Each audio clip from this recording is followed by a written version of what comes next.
Street certified!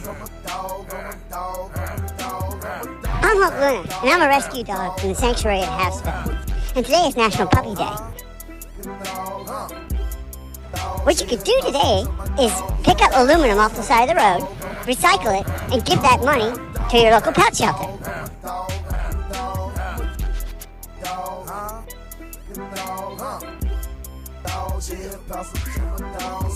At least that's what me and Junkman are going to do. So far, we picked about 50,000 cans, raised about $1,000 for my dog rescue.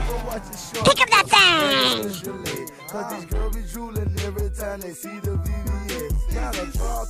Okay, today we ran 6 miles, picked up 24 pieces of litter, including 1 fireball, for a Hulk Luna litter score of 4.1. I'm a dog.